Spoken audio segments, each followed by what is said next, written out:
बुलढाणा जिल्ह्यातील संग्रामपूर तालुक्यातील वानखेड येथील तलाठी कार्यालयाच्या नवीन इमारतीच्या जागेवरून वाद निर्माण झाला आहे।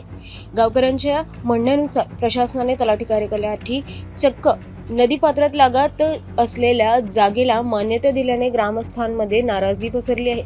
वानखेड येथील तलाठी कार्यालयाच्या जागेचा प्रश्न अनेक दिवसांपासून प्रलंबित होता।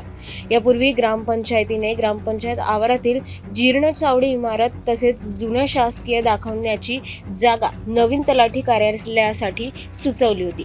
या जागेवर जळगाव जामोद मतदारसंघाचे आमदार डॉक्टर संजय कुटे यांच्या हस्ते नवीन इमारत बांधकामासाठी नारळ फोडून शुभारंभ करण्यात आला होता। मात्र आता ग्रामपंचायतीच्या पदाधिकाऱ्यांनी विश्वासात न घेता नदी पात्राजवळील जागेवर तलाठी कार्यालयासाठी निर्णय घेण्यात आल्याचा आरोप स्थानिक सरपंच श्रीमती मंगला रंभाल यांनी केला आहे। सरपंच गावात उपस्थित नसताना ग्रामसेवकांनी परस्पर निर्णय घेतल्याचा आरोपही करण्यात आला आहे। दरम्यान पावसाळ्यात वानखेड नदीला वारंवार पूर येत असल्याचे या ठिकाणी कार्यालय उभारल्यास नागरिकांच्या अडचणी वाढण्याची शक्यता ग्रामस्थांनी व्यक्त केली आहे। पुरामुळे कार्यालयातील शेतकऱ्यांची महत्त्वाची कागदपत्रे नुकसानग्रस्त झाल्यास त्याची जबाबदारी कोण घेणार असा सवालही उपस्थित करण्यात आला आहे। नदीपात्रालगतची जागा निवडल्याने भविष्यात इमारतीच्या दर्जावरही परिणाम होण्याची भीती ग्रामस्थांनी व्यक्त केली आहे।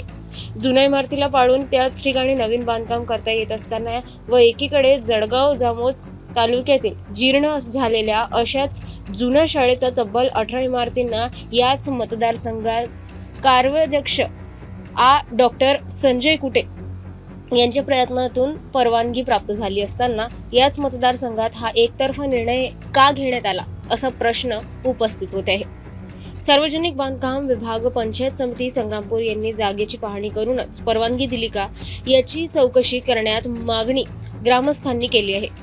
तलाठी कार्यालयाचा जागा बदलून ग्रामपंचायत बॉडी व ग्रामस्थांना विश्वासात घेऊन नुकतेच सुरुवात झालेले सदर बांधकाम थांबवून गावातच तलाठी कार्यालय उभारण्यात यावे, अन्यथा लोकशाही मार्गाने तीव्र आंदोलन करण्यात येईल असा इशारा वानखेड ग्रामस्थांनी दिला आहे।